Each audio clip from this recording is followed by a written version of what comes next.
Jess, I'm recording. I've got a YouTube channel called The Devil's Advocate. I'm just having a bit of a strange name, isn't it? I'm just having a chat with all the politicians because I'm not going to get a chance after the election because most of these pop-up offices will disappear, won't they?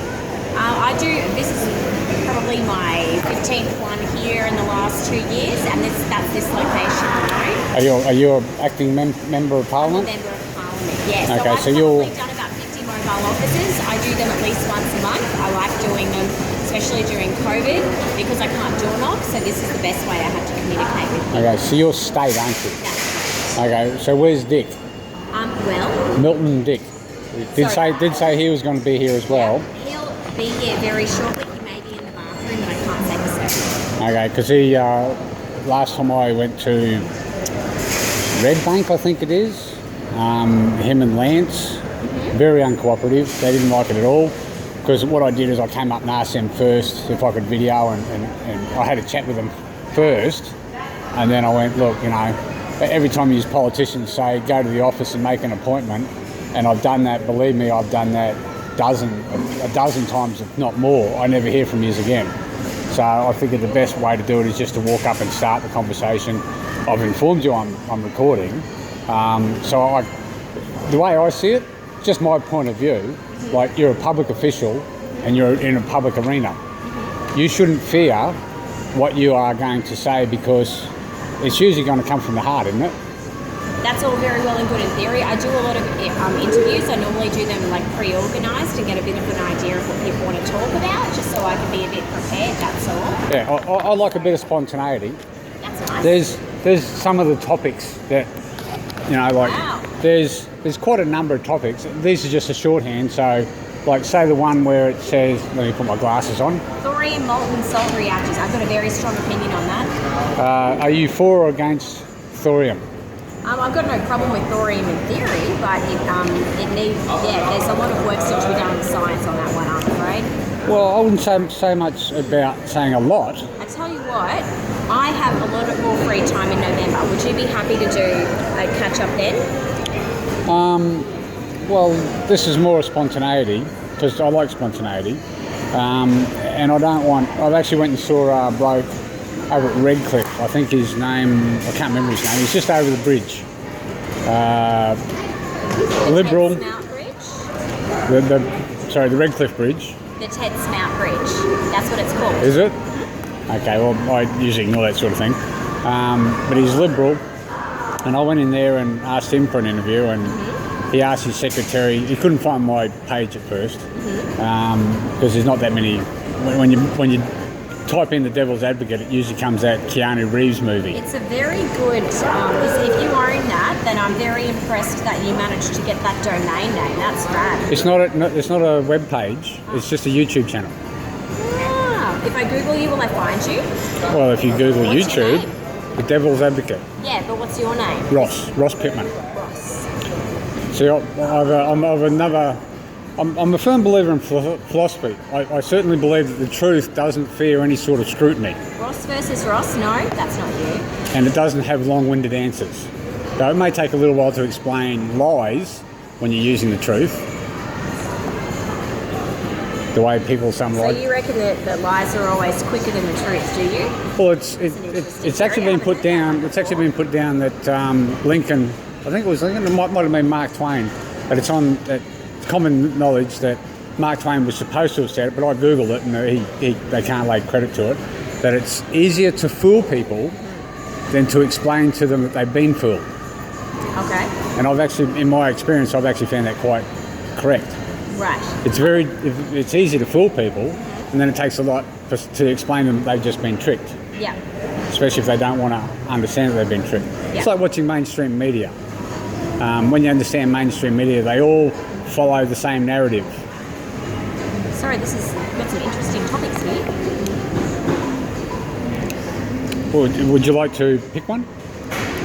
What I'd like to do, if it's all right with you, I prefer to make an appointment because this is my time to talk to my constituents. If any one person comes along at any stage, I'll be happy to stand back. I don't know if people will come up while you're recording though. I think that's probably going to make a lot of people feel pretty uncomfortable.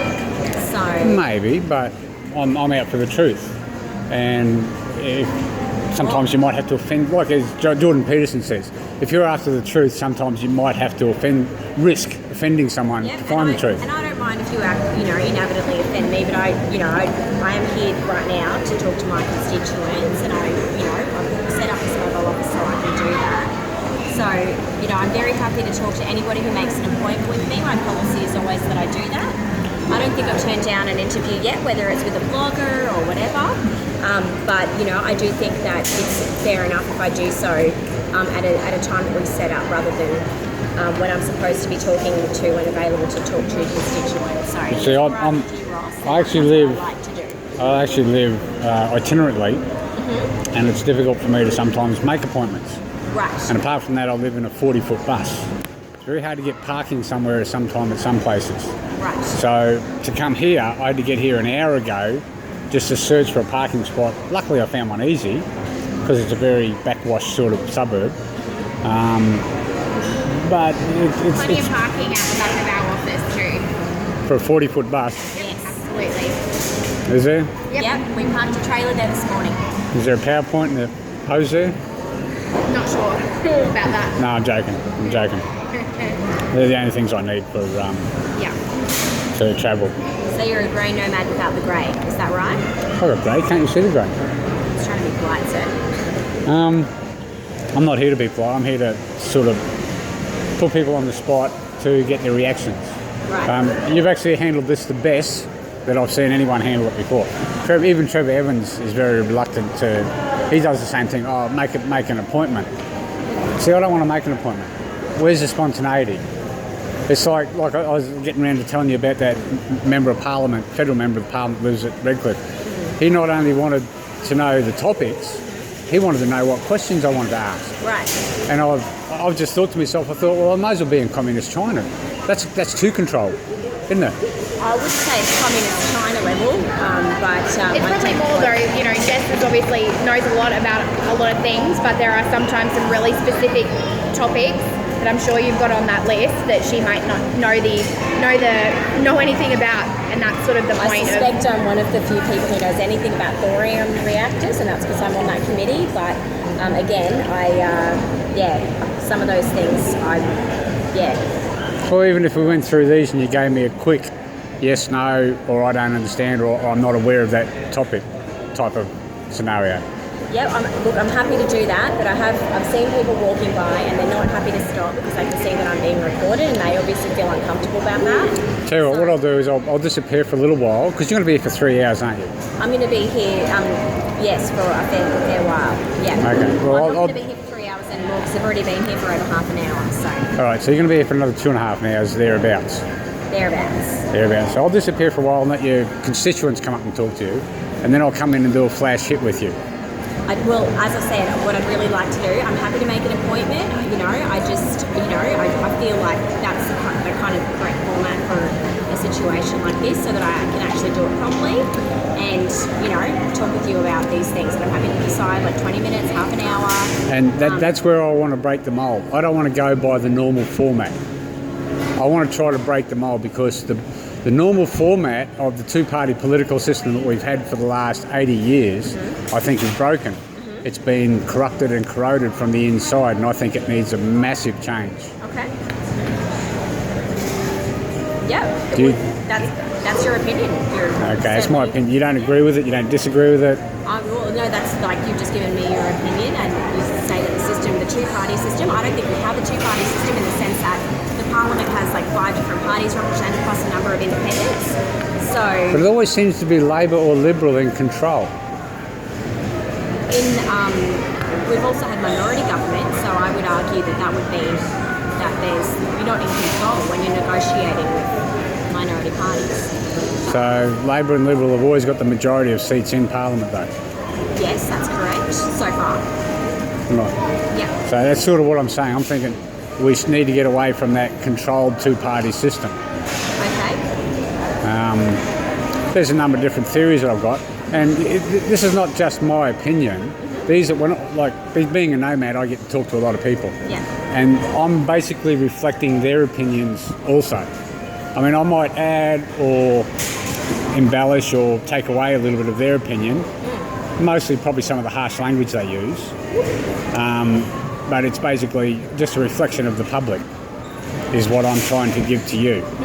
And some of these topics come from the public, like fractal mining. Like a lot of people wouldn't have even heard of that.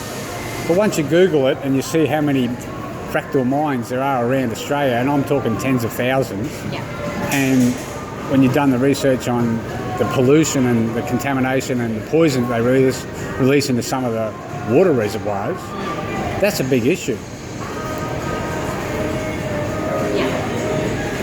Sorry, I can just see lots of people like...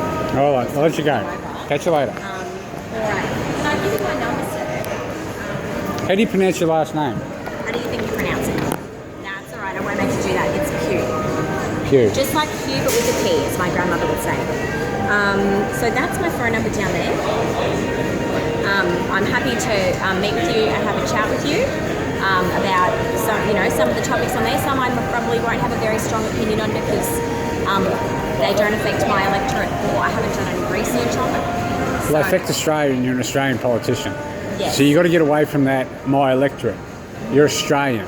Yeah. And more importantly, you're human. Or I haven't done any research. I won't give you an opinion on something if I haven't done research on it. That's all I'd ask. That's why I said read through some of these. Yep. And if you don't know anything about that topic, then just say, I don't know anything about that topic. And that's what I'm saying. That's what I'm saying to you right now, that's what I'll do. All right, well, I'm probably not going to call you because I like the spontaneity and the you don't know I'm coming and then I'm here. Right. Same as Milton Dick doesn't know I'm here yet either.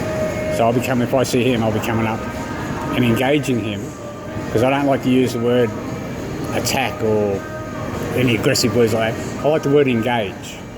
So I'll engage him and don't tell him I was here. Let's see what his reaction is. Okay? Have a good day, Ross. Thank you for your time.